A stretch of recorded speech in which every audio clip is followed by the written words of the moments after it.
Bonjour. J'accueille avec plaisir chez Agora, IC Télévision, M. Amin Srer, écrivain, journaliste et documentariste algéro-canadien, qui a déjà publié en 2012 en Algérie Yarmo Rassen, raconté par Ibn Khaldoun. Il a réalisé 2 documentaires dans l'épopée de la bataille de Timimoun.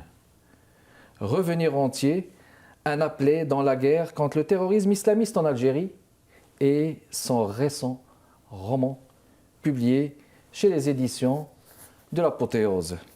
Monsieur Amin Srer, je vous souhaite la bienvenue parmi nous. Merci de l'invitation. Ça fait plaisir de vous accueillir. Alors voilà, revenir entier, je veux dire, un appelé de la guerre contre le terrorisme islamiste en Algérie. On parle de la décennie noire. Là. Absolument, les années 90. Dans les années 90, la guerre contre le terrorisme islamiste en Algérie. Vous avez répondu à l'appel de la guerre. J'ai surtout répondu à l'appel du service militaire. Du service militaire en 1994. Moi, je suis parti en 1994, mais c'était le service militaire. Donc, service militaire, tout le monde le passe, le passait du moins. Oui. Et on allait. Certains devenaient enseignants, d'autres devenaient formateurs. Je parle des officiers en général. Oui. On allait planter des arbres, construire des villages, arranger des routes. C'était ça le service militaire jusqu'aux années 80, milieu des années 80. 88, ça a été la première fois où les militaires ont confronté la population dans une confrontation armée, sanglante quasiment. Et il faut le savoir, c'est que l'armée algérienne, ce n'est pas une armée de contractuels, il y a des professionnels et des contractuels, mais ils représentent à peu près 30% de l'effectif. Ils ne sont pas la majorité. La 70%, ce sont des civils. Oui. Qui deviennent militaires pendant, à mon époque c'était 2 ans parce qu'on avait 6 mois de maintien, ce qu'ils appelaient le maintien, mais qui sont des civils et qui deviennent militaires par la force de la loi pendant 2 ans. Pendant 2 années. Vous dites dans les premières pages, d'abord je dois dire, il y a de très belles citations philosophiques. Merci. Les premières pages que plus qu'une fatalité, la guerre était une prédétermination.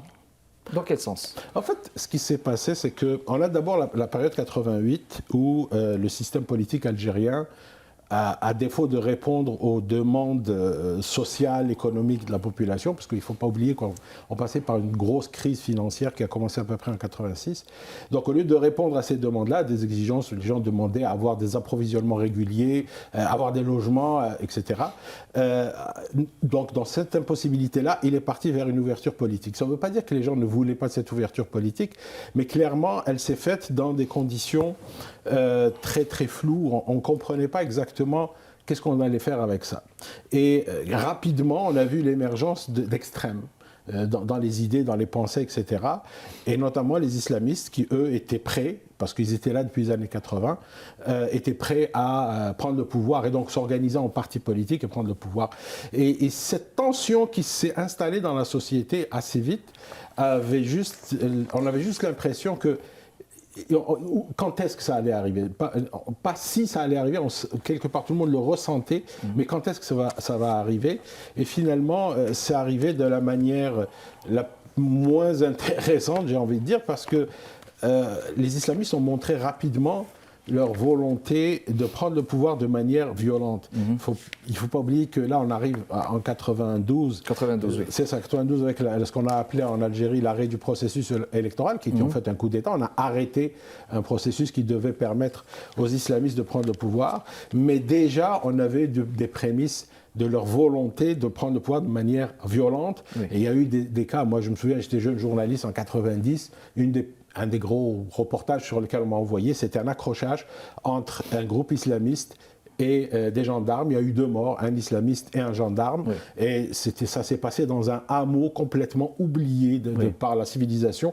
Et là, on comprend un peu où ça s'inscrit. Ça s'inscrit justement, ces gens qui n'avaient pas de possibilité de se révolter autrement ont pris la première révolution qui s'est présentée à eux. Et c'était celle-là, c'était celle des islamistes. Des islamistes en général. Mais il y a des récits, mouvement, 18 récits, à peu près. Oui, c'est ça, 18 récits. Puis vous décrivez magnifiquement bien cette souffrance des jeunes, une jeunesse qui incarnait des idéaux, qui disait de grands poètes, Tal Djaout, etc. Vous décrivez justement ces magnifiques poètes algériens. Est-ce que c'était une guerre imposée à ces jeunes? Peut-on le dire clair. Comme ça? La guerre s'est imposée à toute la société, pas seulement aux jeunes, mais elle s'est imposée à toute la société dans la mesure où clairement, le pouvoir qui avait d'abord autorisé un parti extrémiste, alors que constitutionnellement, il n'aurait pas dû l'autoriser, a voulu rectifier le tir, pour bien dire, en allant interdire à ces islamistes d'arriver au pouvoir, mais de la manière la moins démocratique possible. C'est-à-dire, on a dit, bon, on arrête là, le président démissionne, on arrête là, il y a un haut conseil d'État qui s'installe, qui n'a aucune légitimité constitutionnelle, et c'est lui qui va gérer le pays. Effectivement, à ce moment-là, tout le monde s'engageait dans la confrontation avec les islamistes. Parce que les islamistes, eux, n'allaient pas laisser passer la chose. Ils allaient revendiquer leur victoire politique de la manière la plus violente. Par la force. Il y avait surtout aussi dans ce chapitre des prisonniers invisibles, des personnages kafkaïens comme ce capitaine Chetty.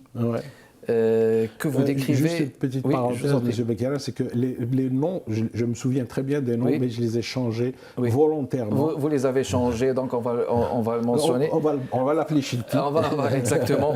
Il y avait des personnages qui étaient complètement kafkaïens. Et puis, comme ce personnage qui était, on va le dire comme ça, tortionnaire, et puis, mais qui décrivait sa famille de la façon la plus affectueuse du monde, de sa petite fille. Est-ce que, une question peut-être un peu, un peu objective, est-ce que cette guerre avait des relents d'extermination ?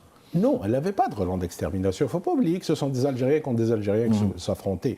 Et encore pire, j'ai envie de dire, c'est que ceux qui disaient qu'ils avaient une légitimité politique à revendiquer leur victoire politique se présentaient comme étant des musulmans, mais peut-être plus musulmans que les musulmans. Mais globalement, que ce soit à l'intérieur du bataillon ou à l'extérieur, ils pratiquaient tous la même religion, et ils avaient tous le même référent. Et justement, c'est un peu ça que je raconte un peu à la fin, en disant que ça a fait exploser ce qui retenait la société, c'est-à-dire la religion, mais une religion apaisée. Une religion apaisée, excellent. Revenir en entier, un appelé dans la guerre contre le terrorisme islamiste en Algérie. Mon invité d'aujourd'hui, M. Amin Srer, c'est publié aux éditions de l'Apothéose. Il y avait une première version. Il y a une version française chez les éditions L'Harmattan. On va faire une pause et on revient dans les prochaines minutes. Restez avec nous.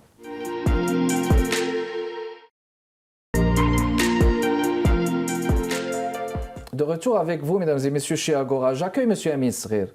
Ça, c'est un livre intéressant. Revenir entier, un appelé dans la guerre contre le terrorisme islamiste en Algérie.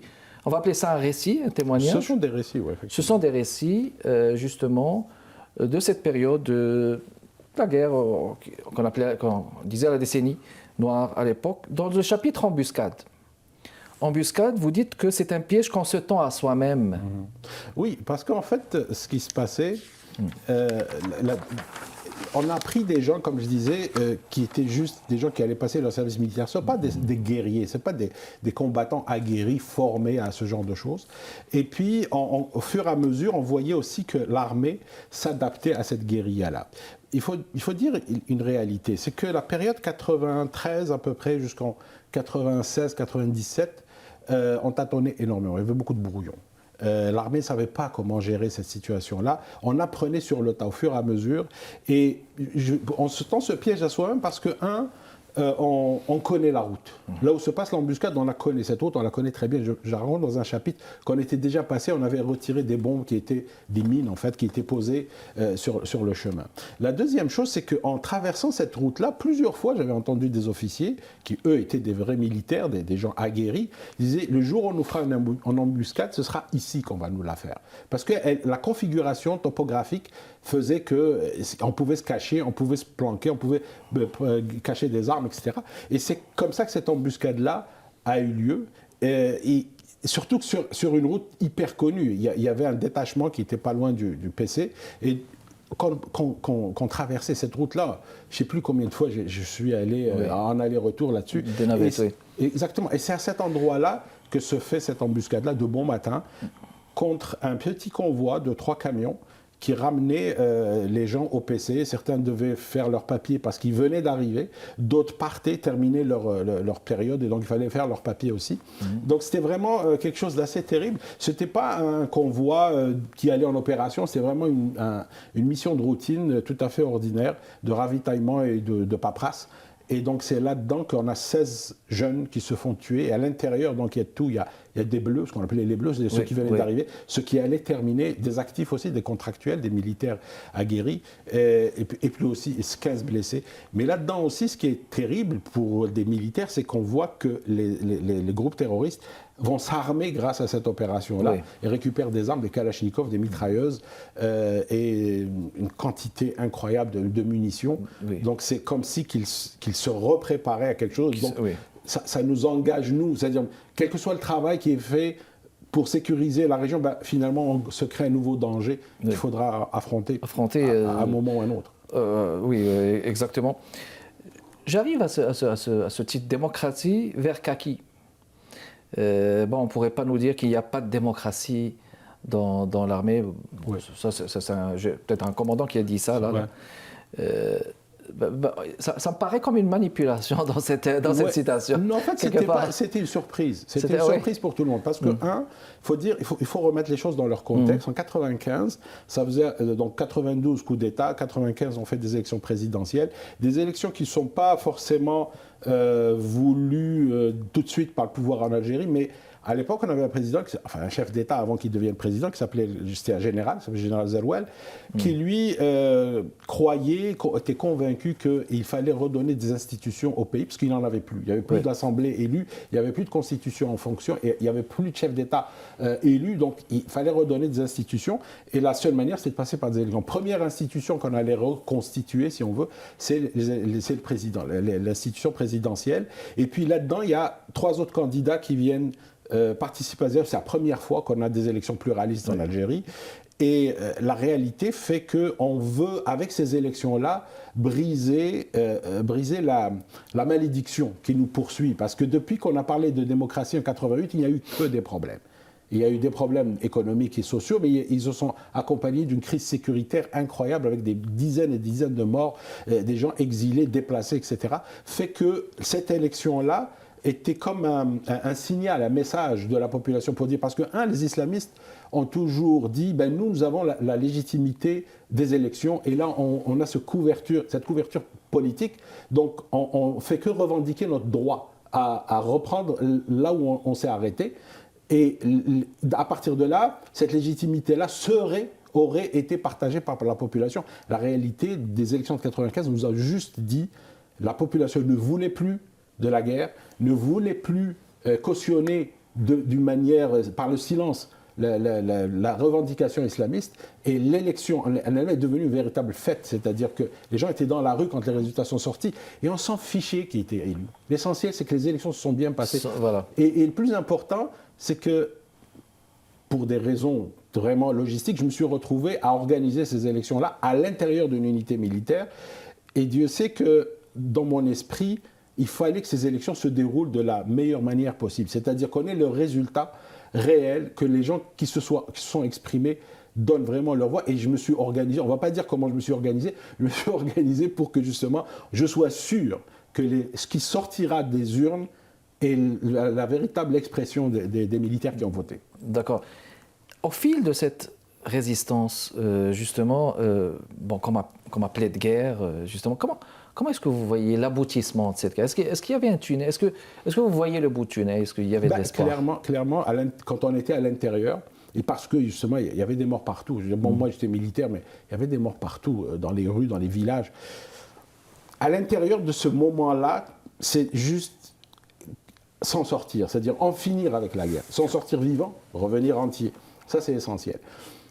Mais tout le monde pensait qu'on allait, une fois la guerre finie, on allait partir sur de nouvelles bases. C'est-à-dire qu'on allait reconstruire la société algérienne, on allait reconstruire l'Algérie, parce qu'un drame aussi important qui se passe, et qui se déroule sur 10 ans, nous on ne savait pas que ça allait durer 10 ans, mais disons que à un moment, ça allait s'arrêter, et au moment où ça s'arrête, on reconstruit quelque chose sur de nouvelles bases, et notamment sur le droit de tout le monde de s'exprimer, d'avoir une opinion, d'avoir des convictions, et de pouvoir vivre tous ensemble dans le même pays. Le vivre ensemble, comme vous dites. Revenir entier, un appelé dans la guerre contre le terrorisme islamiste en Algérie, de son auteur, mon invité d'aujourd'hui, M. Amin Srir, publié récemment aux éditions Apothéose. On vous revient tout de suite.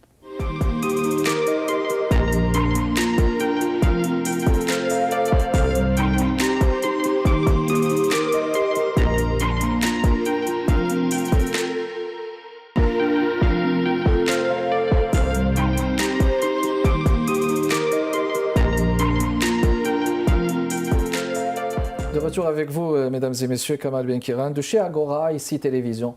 Monsieur Amin Srer, c'est mon invité. Bon, il a écrit un livre, bon, on va appeler ça un témoignage, un récit, revenir entier, un témoignage sur la décennie noire en Algérie, un livre à lire. Monsieur Amin, qu'est-ce que ce passage à l'armée vous a enseigné? D'abord, on sort de là transformé. Parce que pendant 2 ans, vous êtes confronté à la mort, vous avez des responsabilités, j'étais officier, vous avez la responsabilité de vos hommes, vous avez la responsabilité de plein de choses que vous êtes obligé de faire, auxquelles qu'on n'imagine même pas faire un jour. Je veux dire, on est étudiant, on cherche un emploi, on va faire notre vie, mais se retrouver à faire ce qu'on fait dans une unité militaire de plus engagée dans un combat, c'est très particulier. Et donc, certainement, ça forge un caractère, ça change les perspectives des choses, et ça, à mon avis, ça apprend une certaine humanité, ou ça renforce notre humanité. Ouais. Parce que quand on est confronté au drame, le pire drame qui puisse arriver, c'est celui de la mort. Pas pour ceux qui sont morts, mais pour ceux qui restent et qui voient leurs proches trucidés de cette manière. Oui. Ça nous apprend à relativiser notre propre peine et surtout à prendre en considération la peine des autres. C'est essentiel. Et c'est pour ça que je disais, on allait faire une nouvelle Algérie avec ça, parce que ce qu'on a construit en 1962, après la guerre d'indépendance, c'était ça, c'était la fraternité entre la population, des gens qui ne se connaissaient pas, mais qui du jour au lendemain devenaient tous des Algériens, avec la tête haute, fiers de ce qu'ils sont. Et bien, sortir de ce drame-là, c'est une façon de renforcer les liens dans une population, parce qu'à un moment, tout le monde est confronté à la violence barbare et veut juste se préserver de cette violence-là, mais pas seulement se préserver physiquement, éviter de mourir, mais se préserver mentalement, socialement. C'est garder notre part d'humanité, même si on a traversé les pires choses. Oui, puis vous venez de le dire, c'est très intéressant, relativiser et rester empathique. Absolument. Solidaire avec les autres, pas être dans l'indifférence, parce que c'est un passage aussi dans la guerre qui reste marquant, hein, avec souvent des séquelles. Puis quand je vois les titres réfugiés éthyliques, prisonniers invisibles, une exécution, c'est un livre à lire, vraiment magnifique témoignage, mesdames et messieurs. Revenir entier. C'est un rituel qu'on a normalement à l'émission de demander souvent à notre invité un extrait d'un passage qui vous a marqué, monsieur Amin Srer. C'est à vous. Écoutez, un petit extrait de votre livre. Rapidement. Oui. Alors, on va aller. Alors, je vais vous raconter un petit passage. Je vous en prie. C'est sur Khaira. C'est une femme qui s'est retrouvée dans le maquis parce que son mari était terroriste et que l'émir, le chef du groupe, leur avait dit « Allez chercher vos femmes » parce que dans cette région où nous, on travaillait, ils ne pouvaient pas aller kidnapper les jeunes filles comme ça se faisait dans d'autres groupes. Donc c'est la parole d'une femme. Il faut mentionner que l'apport des femmes à ce moment-là est extraordinaire. Exactement. Oui. Alors, son mari était venu un soir à la maison et il avait exigé qu'elle le suive au maquis près de Sidi Akasha, sinon elle ne reverrait plus jamais ses enfants. Khaira, de petite taille mais massive, était assise sur un fauteuil et racontait avec aplomb, mais sans agressivité, comment elle s'était retrouvée au milieu d'un groupe armé. Elle voulait surtout que nous comprenions l'évidence. Si ce n'était pas pour mes enfants, je ne serais jamais allée là-bas, répétait-elle avec une complainte dans la voix. Khaira ne semblait pas impressionnée par tous ces militaires en uniforme, certains armés qui l'entouraient. Elle parlait en balayant souvent du regard la pièce, recherchant peut-être un regard compréhensif. Elle assurait que c'est l'émir qui avait ordonné à ses hommes d'aller chercher les épouses. Elle devait servir à entretenir le camp, faire à manger et assurer le repos du guerrier au mari. On nous avait dit qu'on ne manquerait de rien, qu'il y avait de la nourriture à profusion, que les casemates étaient comme des maisons. En fait, on a juste crevé de froid et vécu dans la saleté, souvent mangé un jour sur 2.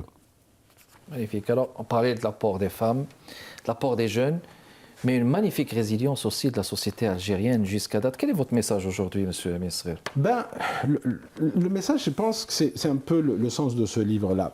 Ce livre, j'aurais dû l'écrire il y a très très longtemps. Je n'ai jamais eu le temps de le faire. J'avais pensé le faire quand j'ai terminé mon service militaire, mais ce qui m'a motivé le plus, c'est qu'en 2005-2006, l'ancien président qui est resté au pouvoir pendant 20 ans, qui s'appelait Abdelaziz Bouteflika, avait promulgué une loi qui s'appelle la réconciliation nationale, la charte de la réconciliation nationale. Cette charte stipule dans un de ses articles qu'il est tout simplement, qu'on est passible de poursuites judiciaires, on risque 3 à 5 ans de prison, et je ne sais plus combien d'amendes, si le terme utilisé, c'est utiliser le drame de la décennie noire ou de la tragédie nationale pour nuire au pouvoir, enfin à l'État algérien. La réalité, c'est que tout simplement, c'est une loi qui a cousu les bouches au fil de fer. C'est une loi qui empêche les gens de parler. Parce que la guerre s'est passée, on aurait dû passer à autre chose, on aurait dû constituer une nouvelle société avec un fond plus solidaire, plus humain, mais surtout, il fallait effectivement se réconcilier. On ne veut plus avoir ce genre de drame, à vivre ce genre de drame, mais pour se réconcilier, oui. on part sur le principe où on va se réconcilier, mais on se parle. Oui. On va se dire les vraies affaires comme on dit. Oui. On va parler de ce qui s'est passé. Et on a empêché, la loi dans ce pays, en Algérie, empêche la population de s'exprimer, de raconter ce qui s'est passé dans le détail, ce qui leur est arrivé. Elle empêche les gens de dire leur souffrance. Et à partir de là, on a juste enfermé les gens dans leur propre... C'est une loi, c'est une omerta en fait. Donc ce qui s'est passé, on ne peut plus en parler.